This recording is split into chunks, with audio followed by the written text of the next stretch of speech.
दिल्ली बेहाल है। फिर से पराली के जलने के बारे में चर्चाएं शुरू हो गई।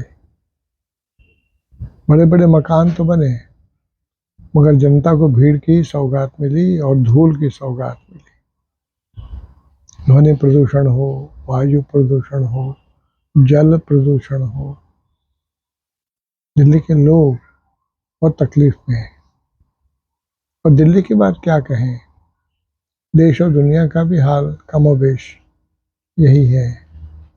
सब लोग चिंतित तो हैं, मगर ये समझने को तैयार नहीं कि उन्हीं का सारा किया धरा है। अपने में ही सुधार आवश्यक रहेगा, व्यक्ति के स्तर पर भी, समाज के स्तर पर भी, सरकार के स्तर पर भी। जीवन शैली का विषय आ गया। अब तो जब हमने प्रकृति का अपमान किया है, शोषण किया है, अत्याचार किए हैं, अब उसका बदला मिल रहा है।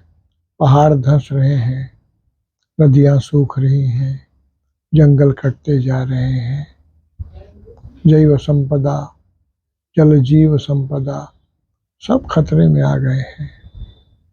भारत में ही देखिए, 60 साल में 50% जैव विविधता समाप्त हो गई, जबकि भारत दुनिया का 2.4 जमीन रखता है दुनिया के हिस्से का, लेकिन 16% जैव विविधता का स्वामी है भारत।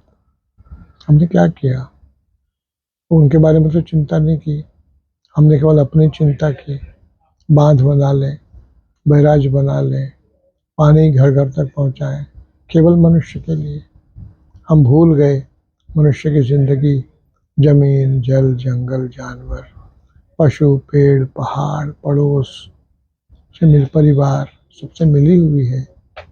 ये मिला जुलाकर होलिस्टिक अप्रोच की कमी रही। हमने मनुष्य का ध्यान रखा अन्यों की कीमत पर। उसका परिणाम अन्य तो गए ही, कि मनुष्य ही कहाँ पा रहा है।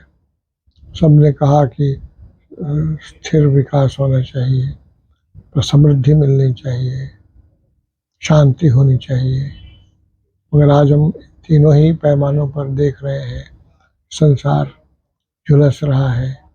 देश के लोगों को समाधान मिल नहीं रहा है, बेरोजगारी मुंह बाए खड़ी है, आजीविका का संकट सब ओर चल रहा है, समाधान किसी के मन में नहीं है। अपनी अपनी समस्या को लेकर अकेले अकेले रो रहे या समाधान की कोशिश कर रहे। ऐसी स्थिति में तो जो हमने 500 साल से भारत में 200 साल से राह पकड़ी ना, उसमें कहीं ना कहीं चूक हो गई है, उसे दुरुस्त करना पड़ेगा। हमने मनुष्य पर ध्यान रखा, प्रकृति की कीमत पर। अब थोड़ा प्रकृति की का ध्यान रखें, मनुष्य की कीमत पर तो नहीं, मनुष्य के साथ साथ प्राथमिकता प्रकृति को दें।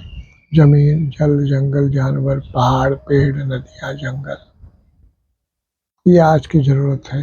अकेले तो नहीं काम कर सकते, अकेले भी कुछ कर सकते हैं, वो तो करें ही। पेड़ लगाएं, गाय पालें, और उसके साथ साथ मिलकर के भी समाज के नाते कुछ कर सकते हैं।